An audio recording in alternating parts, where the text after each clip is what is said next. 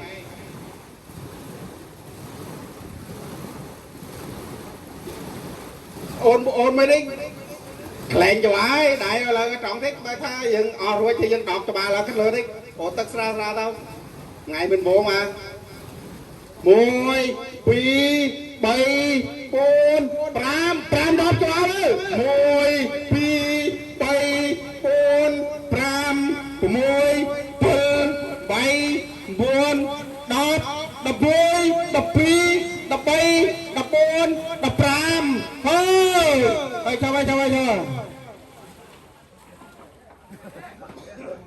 chắc ấy cho báo nắng bay nhẹ mơ môi chương cho báo bằng ôm trai kia ôm mơ chương cho báo pí rồi cho tất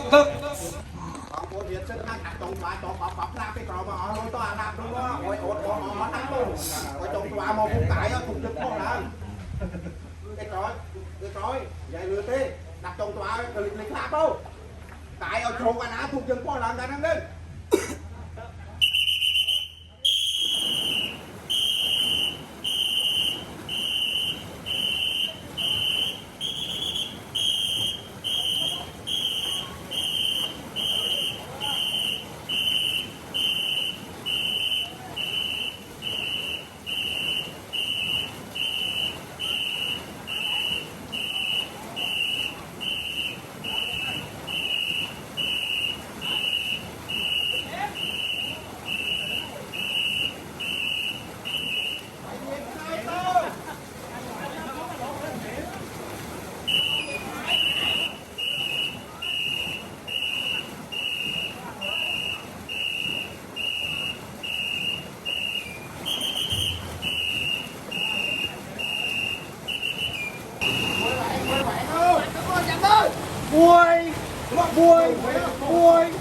mùi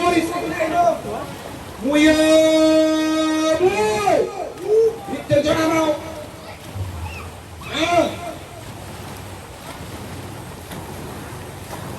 mùi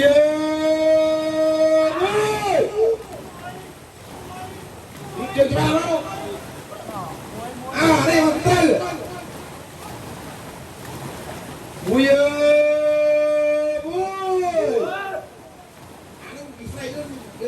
bây giờ chung của ta đây bây giờ tay còn lúc ăn nó còn dừng anh tay mùi mùi anh sao đây anh ở chung của ta anh tay mùi mùi anh cô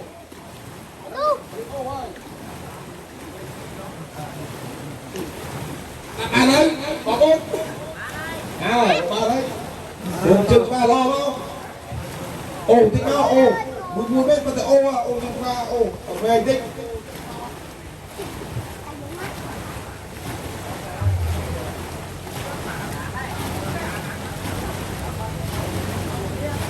mười ghê chừng phải được rồi 10 điểm một chừng phải được mấy là kia từng lúc mà cái nào tịt mau chừng phải là được anh không làm tịt mau mua bia lọc vào đây lọc mua nữa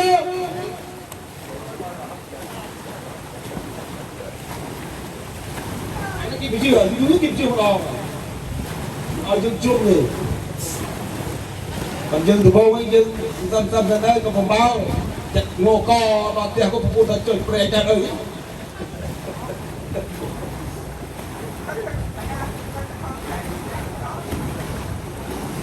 ពេលឡើងទៅដល់ផ្ទះយោស្បែកវាខ្សោយហើយវាខ្សោយវាហាត់ទុកចោលខ្ញុំកាត់ទៅគ្រូហើយពួកខ្ញុំអត់មានទុកទេពួកខ្ញុំទៅទៀតហើយខ្ញុំខំខោយគឺបងប្អូនចាំទៅឡើងមកនេះទៅតែខោច្បាស់មកហើយនេះសឹកទៅមួយឲ្យស្មាគ្នាមួយ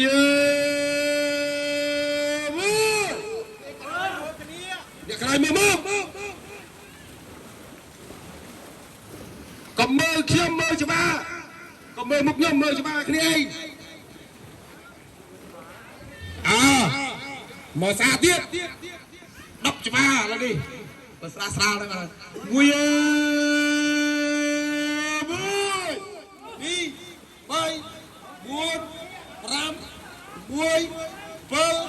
Bay. Buồn. Đọc. Ok ba. Tắc để vô tắc. Buổi tập đầu tiên chỉ đến đây thôi nha mọi người. Thì mọi người cũng đã chuẩn bị đi về để chuẩn bị cho những ngày tiếp theo.